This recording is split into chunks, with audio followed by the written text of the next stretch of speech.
Hello, everybody, and welcome to another edition of the Bengal Tiger podcast. I'm Matthew Brune, and joining me once again is Shea Dixon. Shea, it's Bama versus LSU week. How are you feeling? Oh, it's here finally. This is my favorite time. This is the best game of the year every year. So CBS doubleheader, Missouri Georgia should be okay game, and then we'll bleed into 6:45 at night. What channel is what time is the A&M Ole Miss game? Is that at 2:30 as well, or what? I don't remember Let's see. exactly off the top of my head. That'd be nice if that were 11 Yeah, a.m. You get a little yeah, bit of everything. just SEC all day. You don't gotta watch any of the Boom, conference. boom, You boom. don't gotta 11, watch, 2:30, 6:45. You're good to go. Yeah. Leave the Pac-12 over there, Washington, USC, leave it over there. Leave Bedlam over there. Tech, Kansas State, Texas. But overall, really good college football week. But Yeah, here, let me give y'all the quick rundown really quick, then we'll get into this because LSU Alabama is obviously the marquee game of the week. Top 25 matchup, Texas K-State is at 11. Ole Miss is at 11, number 11 against A&M. Ohio State plays in the morning. Rutgers has sort of fallen off. Notre Dame Clemson is at 11, and ooh, Matty yeah. B, Clemson's only 3-point dogs in that one at home. They've said Sam Hartman is like 0-4 against Clemson, so we'll That's see. Shay. Well, actually, the guy I go to is best bet of the week. Clemson. I gamble on the board. I Clemson. can, And yeah. Clemson in the points +3. Best So bet there of you the go. week. Georgia, Missouri, obviously 2:30. CBS. Is in the top 10 still playing Oklahoma State at 2:30. Uh, Penn State at 2:30 against Maryland. A nice number 5 Washington and top 25 USC matchup tomorrow night. Washington's What only a time? 3-point favorite in that, too. I was kind of surprised when I looked at that spread. That one's at 6:30, and then I guess after Bama ends, you'll get a little Colorado, Oregon State. So Always full good. day, Pac-12 after dark. Pac-12 after full dark, day. as always. But yeah, LSU, Alabama. We've previewed it on the site. Our predictions will be up by the time you are listening to this. So we will obviously get into all of that. We'll have our game balls on this podcast as well. But Shay, which side of the ball do you want to start with? Because they're so drastically different. It's kind of strength on one side, it's weakness on weakness on the other. Which side do you want to go with? Which one did you started with Bama O versus LSU D this week in film study? No, I started with LSU's offense against Alabama's defense. That was the Okay, first one. we can start there. Yeah, I mean, you look at the star power on the field, and obviously, Will Anderson's gone, but Kool-Aid McKinstry on the outside, Terrion Arnold, Caleb Downs, obviously Caleb Downs has been amazing. for recruiting people that, even just know 5-star, number 5 overall player, I believe it was in the class, leads them in tackles. Dallas Turner, Justin Abogbe, I think it is, or forgive me if I said that wrong, but yeah, an ample amount of time. I'm forgetting someone too. Chris Braswell on Alabama's defense. So best defense LSU has played this year. I think that it goes without saying. But obviously this is the best offense that Alabama has faced as well. And some quick note for optimism. I included this in my 3 keys to the game yesterday. Was I do think there is something to take away from Texas having the amount of success it had against Alabama through the air. If you look at Quinn Ewers' stats in that game, I don't have them directly in front of me, but it was something like 350 yards, and 3 touchdowns, no picks. Like I don't think he wasn't even sacked in that game. I don't believe either. So, in their one game against a top 30 offense, they kind of struggled. So I do think there is an expectation I have for LSU's offense to play well and the receivers and the pass game to be clicking. Yeah, in that game, Ewers went 24-38 for 350 and 3, no turnovers. Jonathan Brooks ran for 60 yards on the ground. Baxter had 30. And they had 2 guys, Mitchell and Worthy, both go for over 70. And Jatavian Sanders goes for 115. So they that was early too. Teams Yes. get better on defense, Yes. obviously. But good point there in that we have seen them at least one team throw all over Alabama. Yeah. The rest of the games, I don't know how much, A&M was hit or miss in their game. It's like Yeah. Arkansas was hit or miss in their game. So, But yeah, in the big picture of things, this Alabama team, we said going into the year had question marks at quarterback, question marks at receiver. I do think they're probably better at receiver than I anticipated going into the year, and they might even be better at quarterback than I thought they would be going into the year. But offensive line is probably the biggest question mark. But I got to jump to the other side of the ball. So let's stay on LSU football or LSU offense first. A lot of people have been saying they need to run the ball. LSU does. I do think that that's going to be a challenge. This Alabama defensive front, like we talked about, Jaheim Otis, another guy I didn't even mention. I just named almost the entire Alabama starting 11 defense. That their run defense is tremendous. I do think that LSU is going to have a tough time running the ball conventionally. I think Jayden Daniels is going to have to do a lot with his legs, and yeah, I look at this as Jayden Daniels, arm, legs. This is all on him because this Alabama defense, I think, is good enough to take away the running backs, maybe take away one of Thomas or Neighbors.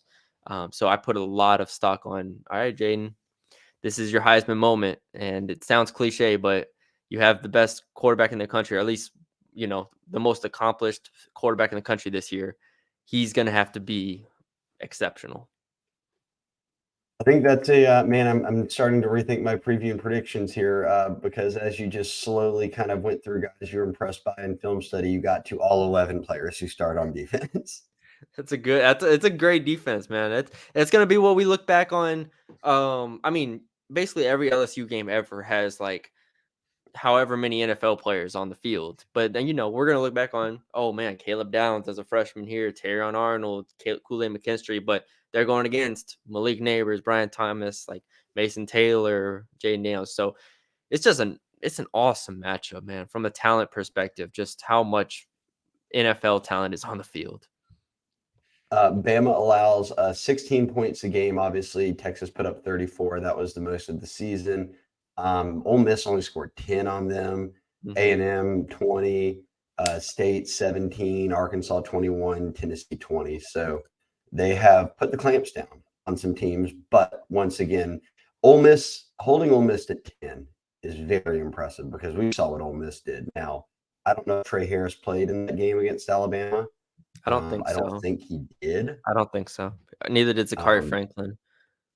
He single-handedly crushed LSU in that one for a couple of touchdowns, including the game winner, Louisiana native. But I don't know. It's tough to do this, apples to oranges or apples to apples, game to game predictions because it's all different. And the reality is LSU's offense is absolutely clicking. So where do we start here? How do you Mike Denbrock, are you just sticking with what you've been doing?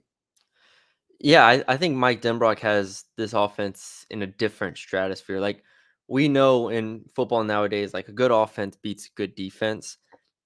And I think Alabama has shown enough holes for Denbrock to, pick at the scabs a little bit, pick at the weaknesses, maybe over the middle of the field if they dedicate too much attention to the receivers. I wrote about Kyron Lacy a little bit too in those three keys. I think Kyron, his ability, we saw, I think it was the Auburn game where he really just killed them over the middle of the field. And I know he had one of the drops, but then he comes back and had a really big touchdown or big gain. I think Kyron Lacy over the middle. I know a lot of people talk about Mason Taylor in that regard. Mason Taylor to me is more of the underneath type stuff. They still don't really utilize him in that way. So I look at Kyron Lacy as being one of the X factors here. Is you can't have any drops, obviously, and but I do like his yards after catch ability. Right, his running is exceptional. So I look at this whole LSU offense. I still think they get into the 30s with ease here, and then it's just can you convert on those critical downs? Can you convert in the red zone? I don't think Brian Kelly is going to be kicking many field goals unless if he absolutely has to in this game. Obviously, to your point on Kyron Lacy, Malik and Brian dominated the snap share or the target share, I should say. Brian's caught 42 balls, Malik 56, Kyron only 16, but Malik's averaging 17 yards a catch, Brian's averaging 17 yards a catch, Kyron's averaging almost 20 yards a catch. So I'm with you that three big Kyron catch, like he gets targeted 3 or 4 times a game. Yeah. He gets 3 big catches that can chunk you out 60 yards at different points, maybe third, whatever it is in big moments, that would be huge. Yeah. So that's where I'm looking at it from LSU's offense. When we get into our predictions, I do think that they score the ball efficiently, even though this is a great. I don't want to say great. It's a very good Alabama defense. All right, do you want to flip it? Or you got anything else here? Well, and I'll just say quickly too, for a reminder, people to understand, LSU does lead the nation still in total offense and scoring offense. Everything. And they have that first game 24 against Florida State. Obviously, they fell flat in the second half, and Florida State ran away with it. But since then, 72 points, 41 points, 34 points, 49 points, 49 points, 48 points, 62 points. So those teams are not Bama's defense, but they routinely can drop 40 on people. Another thing that I've heard, obviously the health of Emory Jones it hasn't been talked about. We assume he's he's back, he's practicing, he's playing, but is he that full 100% go? Like, is he back to where he was? I assume he is. I look at this game through the lens that he is, but he's gonna have to play well. Will Campbell's gonna have to play well. The offensive line's gonna have to play well, as we know. But that Emory Jones question mark hasn't been something we've talked about very much. Brian Kelly hasn't talked about it, but I do think him against Dallas Turner, him against any of these Alabama defensive linemen is going to be a really big test on whatever status he is going into this game. You would say that this year's O-line is better than last year's, correct? Yes. And you would say in turn that Alabama's defense maybe last year was better than it is this year? Defensive line or defense? Defense, I guess, in general, but yeah, front seven. Front seven, probably close to a push. Maybe, Will Anderson obviously changes things. If if you just say that, last year's defense could be better because of Will Anderson. Yeah. Bama had 6 sacks in this game a year ago. Yeah. Yeah. That's a lot. It is a lot. It is a lot. So that's where we'll see. Is this offense more efficient? Can they? Is Mike Denbrock more comfortable? It's just such a different world that we're in now from last year at this Yeah. time. It's like last year I didn't see how this offense was going to score enough points to beat Alabama. This year, I have no problem seeing this Well, offense put up 30 points plus. and what they scored 24 each in regulation, I believe. Yeah, And it was 24, really, 24. if you'll remember, it was a game that while there were bright spots on offense for both teams, it was Bramblett at Yeah. punter who was flipping the field all game and keeping LSU in it. Well, I had the under like 55, I think, in that game or something like that, under 55 and a half or something. And so I was good And until yeah, and then you went to overtime. my I had some bad beats last year on LSU games. It's That's all I'll okay. say. The blocked extra point to start the year was one, and then I knew it was wrap. Okay, All so right, you feel confident LSU scores more than 30 points. I do. I do. So I'm giving you 10 possessions a game. You think that LSU scores on at least 5 of them. At least, yeah. Okay. That's a And, big and this talking is the point for thing. me. What decides this game is third and fourth downs, right? It's I guess I don't think Brian Kelly's kicking field goals if it's 4th and 3, and they're on the 20. I just I don't think he's gonna do that, at least not early in the game, or I don't think he'll do it if they're down, obviously a touchdown or so. I just can't see him kicking many field goals here. So, yeah, five touchdowns, something like that. Well, and to give you the 2 games that they knew they were getting into shootouts in, and they were doing that kind of stuff this season, would be Ole Miss and Missouri. Ole Miss and Missouri, Florida State too. yeah, Ole Miss and Missouri score 39 points a game and 34 points a game. Bama's averaging 30. So not quite the same offenses that they have, but in that same stratosphere of, if they're putting up more than 30 points a game, we might not be able to kick field goals. Yeah. Well, let's flip it. Let's go to Alabama's offense versus LSU's defense here. This is, I mentioned all the NFL players on the other side of the ball. When those guys go on the field, they're still NFL players on this field. Mekhi Wingo being out, and Zy Alexander being out for this LSU team, I think are substantial. But I do think the bye week helps LSU a lot in the sense that they knew those two would be out. Now you have clarity at corner. You have clarity on the defensive line. How much will that help? I don't know. They still have to go execute. Ashton Stamps or the Terrence Walsh or whoever it is has to go execute.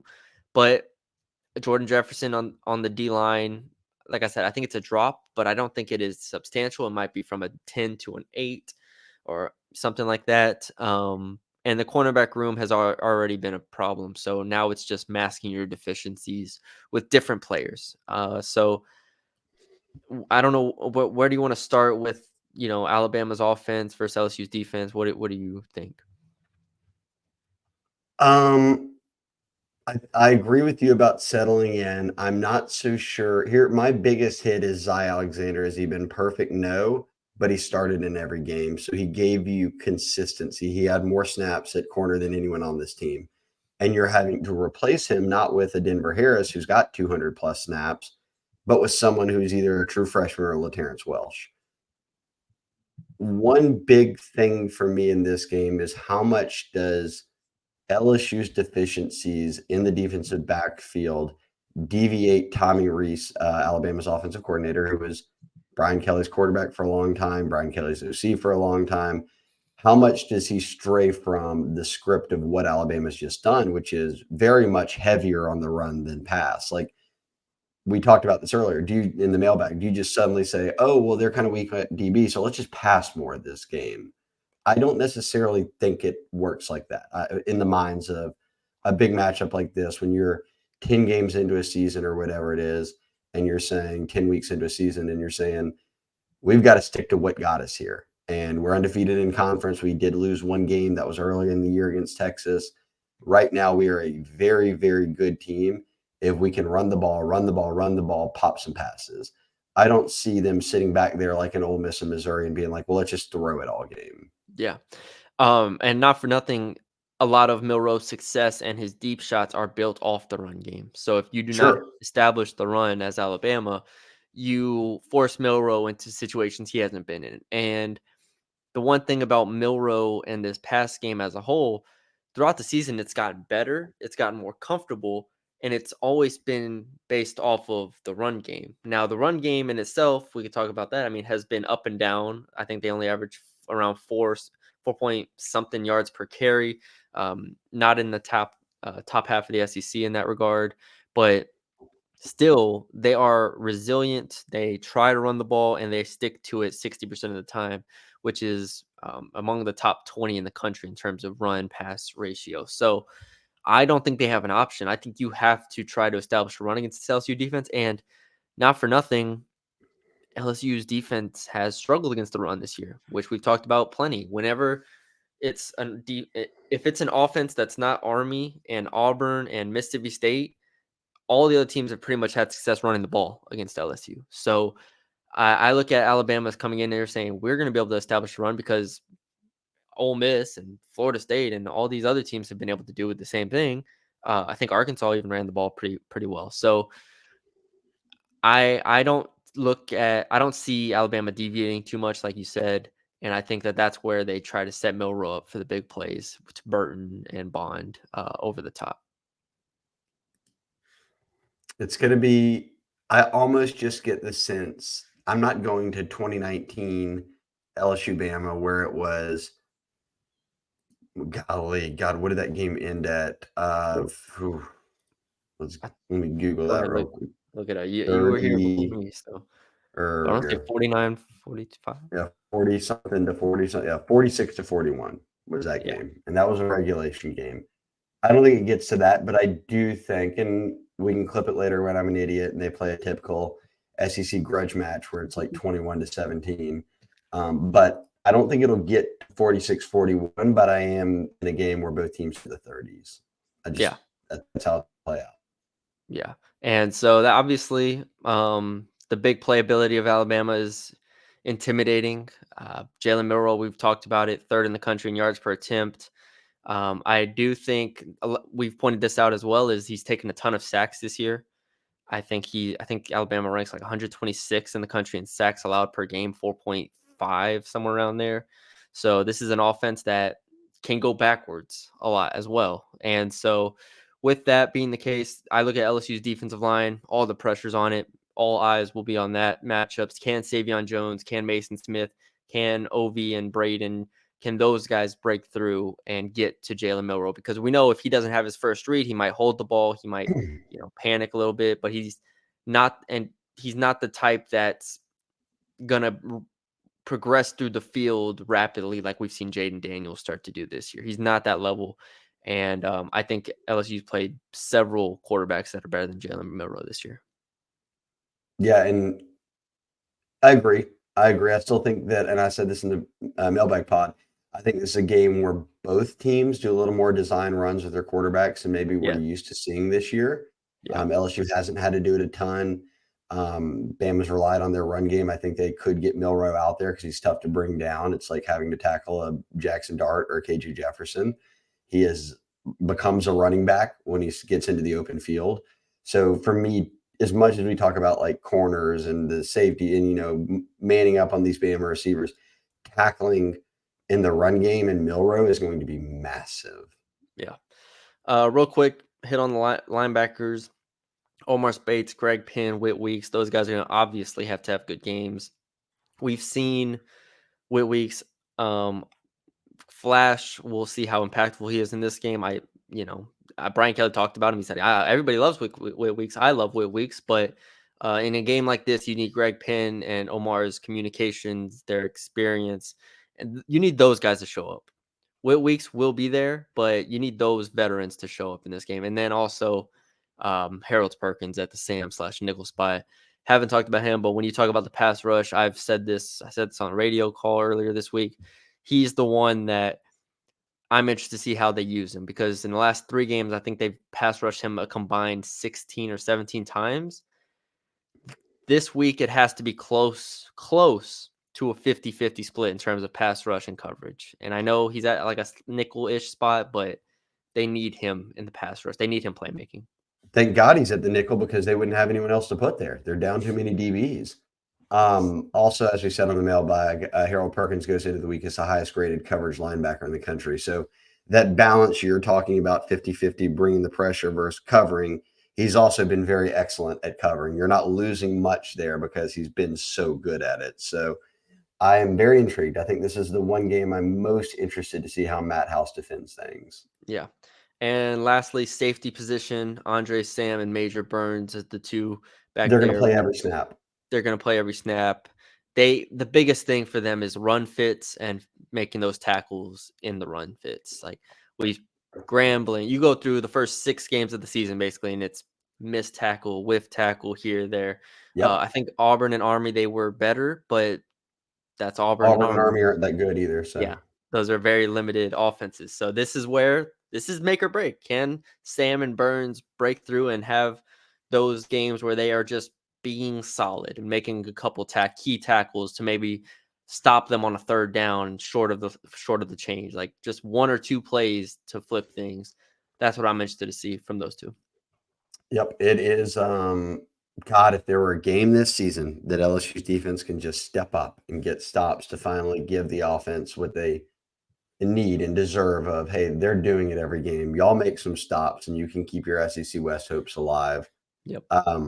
Matty B, we do it every week. GameTime is our ad sponsor for our weekly preview and predictions. If you're watching on YouTube, you see it. Go to gametime.co or just download the GameTime app. That's the easiest way to do it. Use the promo code TIGERS, TIGERES, for $20 off your first order. GameTime is the ticketing app that we use. It is so easy. You're in and out. I have now bought basketball, football, and concert tickets off GameTime in the past 4 months. Download the GameTime app. If you haven't, create an account. Use that code TIGERS. You get $20 off your first purchase.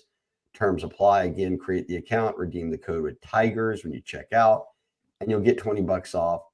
Matty B, I've said it a million times. I like it because you can get last minute tickets. It's easy. It's 2 clicks and you're in and out. You get the seat view image, which I love. Easy to sort of find and look around the stadium on the maps.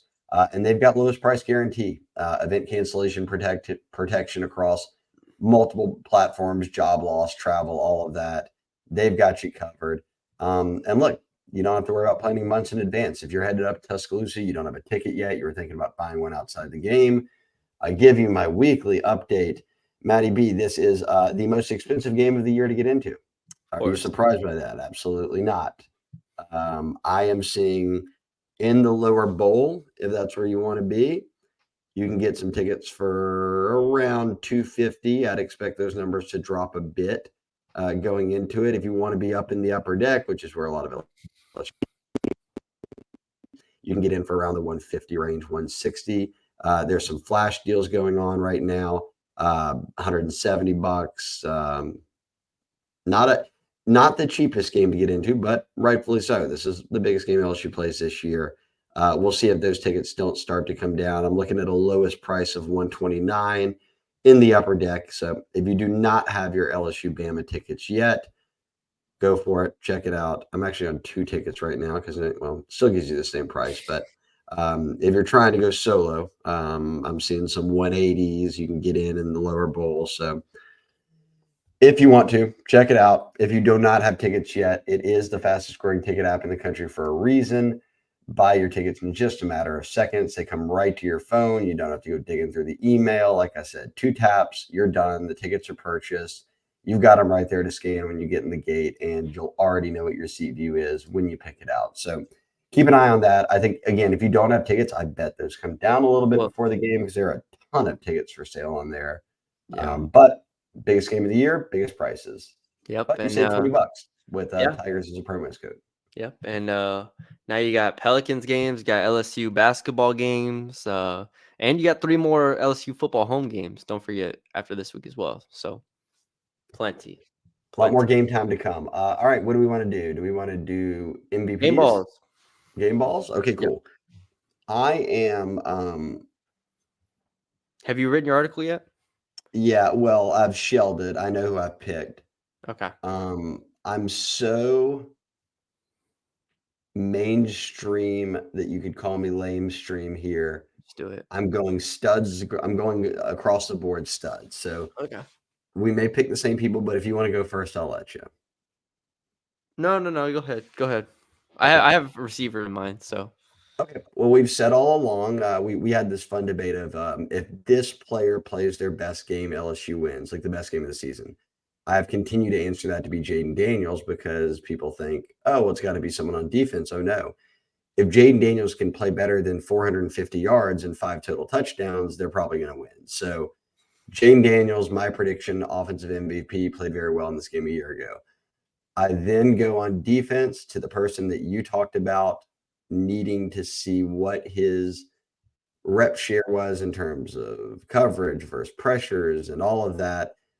Harold Perkins should be in games like this flashing. He should be someone where they say there he is, one of the best players in college football. We've had a few of those moments this year. We haven't seen it happen in waves like you did against Arkansas and some other games. So I'm going with the man, Harold Perkins, Sam linebacker, my defensive MVP. And since I have this game coming down to a close one, and this is tough because a year ago, Jay Bramblett was the MVP of this game.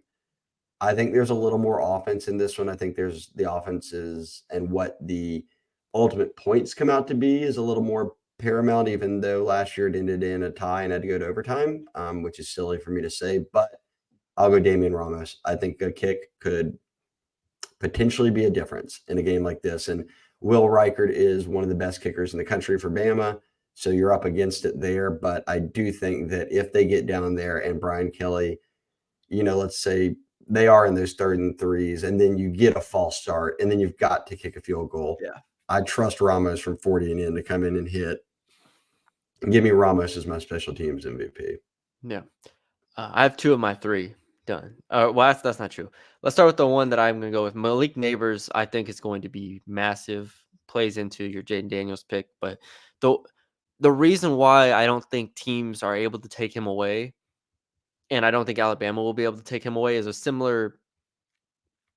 Well, it's because of his versatility. It's because he can line up in different spots. And I think him lining up in the slot, not even just on the slot fades, but on different route concepts to where maybe he can get an out-breaking route for 10 yards. Like, he is so tough to cover because he is so versatile and he can beat you in a variety of ways. And I think Malik Neighbors has over 100 yards on what, 7 catches. I just think he's gonna have a really big game with a touchdown or two. So give me Malik to be the one on offense. Defense, I am having a hard time here. I do think Harold Perkins has a big role, but I don't know what his like you said, his disparity between pass rushing and coverage is going to be. I want to pick a defensive lineman. The question is which one is going to make a couple plays, and I'm going to go with Braden Swinson. Oh, I like the pick. Braden Swinson off the edge, I think, gets a sack. Matty B is picking people who don't even start. Maybe a TFL. He has more sacks than Ovi. I think in pass rush situations, he's going to be the one that they utilize the most. And this is an Alabama offensive line that, or at least Alabama offense, that is in the bottom 10 in the country in sacks allowed per game. Braden Swinson over 0.5 sacks in this one. Yeah. Give me I Braden. can see it. He's had better stats across the board than Ovi. So Yeah, he comes in those pass rush situations that could be absolutely massive. Parashand, another who I think yes, could potentially have a really nice game for him coming off the bench. And we'll see what Jordan Jefferson does, stepping into, and Jacobian Guillory stepping into bigger roles now that Mekhi Wingo's out. Obviously, you'd love to see Mason Smith have a big game, but he gets doubled. It's tough to know a true impact there. So I like your picks. Special teams is hard because I was going to pick Jay Bramblett, but Alabama's going to score the ball, let's say 3, 4, or 5 times, something in that range. At least touchdowns, and then, add a field goal or two in there. Caleb Jackson as a kick returner, in theory, if they don't kick it out the end zone every time, should have a few chances to pop one. So that's where I'm hesitant to just write him off and take Bramlett. I'm going to do it. I'm going to take Caleb Jackson. I think he has more opportunities as a kick returner than Jay Bramlett does. If I'm assuming LSU's offense scores on 60% or 70% of its drives, that doesn't leave much room for Bramblett. Maybe 3, 4 punts. This isn't like last year where LSU's defense can win the field position battle. I think this is going to be decided by who converts 4th down, who converts 3rd downs, and who can pop big plays, like Caleb Jackson on a return potentially. LSU punted 6 times in this game a year ago. Yeah, that'll be 3 this year, max. You're cutting that in half. Yeah. So. Okay. All right. All right. So I like our picks. I do like our picks. I feel good about them. Good. As long as you feel good about them, because you're on a roll after last night. So I trust you. Shout out Herb Jones, Alabama alum. Shout really out Herb carrying my my small parlays for the Pels to get another dub. See, if you're on the message boards, you know what we're talking about. So subscribe to the Bengal Tiger. Right. For $1, be on the Bengal Tiger message boards, and you can watch Matty B get so excited that the Spurs are winning some games instead of tanking for the entire season 1 weekend. Wembanyama casually pulling up from 40 feet for threes. And then the Pels off to a really great start, only 1 loss, and got a win without Zion last night, which is huge. So, subscribe to Bengal Tiger if you haven't already. All right, let's do our predictions. Let's do it. I feel like I've already should have changed mine, but I'm rocking with it. No, go ahead, change yours if you want, because mine's kind of similar to yours. So okay, so here's my issue. I predicted LSU to go 11-1 with a loss to Bama. So do I stick with what I thought in the preseason? Well, in the preseason, here's one thing I knew. I knew LSU's DBs were not going to be DBU this year. I factored that in. I knew the offense was going to be solid. I didn't know they were going to be the best offense in college football. I also thought that Bama's O-line would not be as shaky as it's been in spots. And defensively, they are what I thought they were. So I imagined Bama winning a close one. Now, if you tell me what I know, that LSU has the best offense in college football, that shifts it a little for me. People are going to be mad when they read my preview and predictions because they always tell me no math. My entire preview and predictions was just a bunch of math about averages of last year versus this year and where everybody's at. Here's my thing.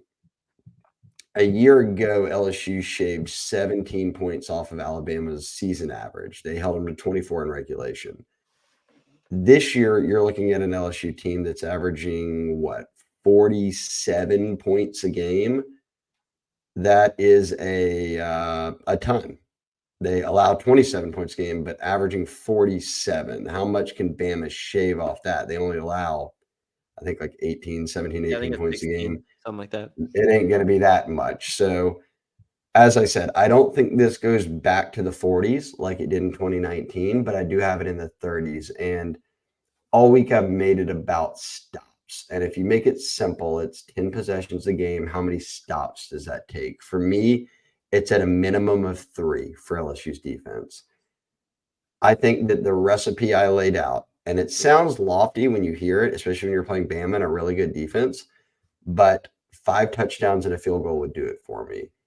That's a touchdown a quarter, and or however you want to spread it out, and 1 field goal mixed in there. That would get you to 38 points. I predicted LSU 38, Bama 34. I think that many people have said, for instance, Vegas. Vegas has this as a 3-point spread. Bama is a favorite. And the over-under set to where they would envision this would be a 31-28 game. So the race would be to 30 points. LSU is the only team in the country that's hit the over in every game this season. So I'm calling this a race to 35 points. So my prediction is what it's worth, basically nothing. I'd actually have to go back and look how good I've been at predictions this year, but I'll go race to 35, and I think LSU can hit 35, so I'll go 38-34. I like it. And that provides a little if it were like 38-35, that's a little scarier because Reichert can come in and hit at the end of a game from 56 and you're going to overtime. So a little cushion there if it gets to 38-34 and they have to score. Yeah. Yeah, I think we've laid it out well, kind of where I'm at with this game. I think something that's interesting, and I included it in my predictions, is this Alabama offense is good. I think it can take the top off LSU, and I think it will score points, but I do not hold it in the same regard as Florida State. I don't hold it in the same regard as even Ole Miss and Missouri. To me, this is the 4th best offense LSU's played this year. And with that in mind, I think and it's not even, I don't think LSU wins this game because LSU's defense makes a ton of great plays, but I think Alabama's offense is prone to shooting itself in the foot, is prone to not finishing drives in the red zone, giving up sacks at untimely downs, and just not being consistent. Because of that, I think Jalen Milroe makes a few mistakes, doesn't convert on key downs. I don't think Alabama's dropping 50 on LSU. I don't even think they're dropping 40 on LSU. With that being said, like I said going earlier in the podcast, LSU's offense, I think, is going to be consistent. Jayden Daniels is completely locked in right now. These receivers are too versatile, too dynamic. Kyron Lacey has a big game. Brian Kelly's going to stay aggressive. I think Jayden Daniels rushes for 100 yards, and I think LSU gets to 40. Give me LSU 42-34 over Alabama.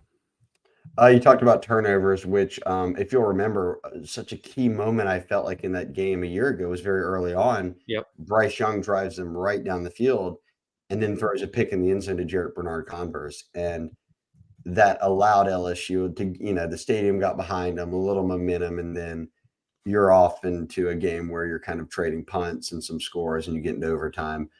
This year, turnover-wise, both in the positives. So neither of them are in the negatives in terms of margin on the year. But LSU has gained 11 turnovers. They've got 9 picks and 2 fumbles that they've picked up, and they've lost 5. They've thrown 3 picks and dropped or fumbled the ball twice. So margin there is at 6. Bama has gained 10, 1 fewer than LSU, 7 picks and 3 fumbles, so about the same. And they've lost, though, 8, so it's 3 more than LSU, putting the margin at 2. Yeah. So however you want to slice it, whether it's LSU protects the ball better than Bama does, or Bama's defense gets a little bit more than LSU does, LSU is the team that has margin-wise been better in the turnover department this year. Yeah. We didn't really talk a lot of turnovers, but we've talked stops. A turnover would be a stop. If they could get a turnover, that changes things too. Completely. I don't think LSU is not, I don't think going to go out there and throw 3 picks. That's not Jayden Daniels. He didn't even throw that all year. He doesn't do that. It's just not his game. So I don't think that suddenly pops up as an issue this weekend. Another thing I want to talk about going into this environment, Maddie B, is, and this, let me just ask you this question because I think it's really about the offense. When was the last time you thought, when you looked at Jayden Daniels as rattled? Last year? At Arkansas? I mean, yeah, I was going to say, okay, yeah. I was going to say maybe Florida State second half briefly, and maybe first half Arkansas at the interception point. But after that, he was terrific. But yes, those two. Okay. I'm just curious because I think people wonder, normally you go to Bama, a tough environment like this, and there's some nerves. There's a little bit of that to get through. I haven't seen that from Jayden in over a year. Jayden's going to be nails in this game. Jalen Milroe, the quarterback disparity in this game is massive. It is absolutely massive. Last year, Jayden Daniels versus Bryce Young was a battle of 2 5-star number 1 quarterbacks in their class. This is a far cry from that. Jalen Milroe is a fine quarterback. He plays the role well. I think he's better than what I thought he was going to be coming into the year. Credit to I him. like Jalen Milroe. Yeah, and credit to this offense. I think they've been really potent. But you take 26 sacks or whatever it is. Heck, that might be in the 30s actually. You take however many sacks it is. The completion percentage is I think 60 in the 60s, mid 60s somewhere. Here, I got it right here. 64.7%. 5 picks, 13 touchdowns. I just think this is a disparity of quarterbacks that I think that matters in this game.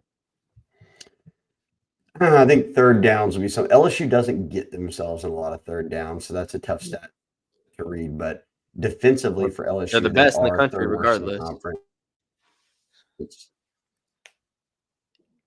Say it again. Yeah, I think offensively they're the best third down offense in the country, along with being the best first down offense in the country. Correct. They do not get themselves into a lot of third downs where it becomes an issue. Yeah.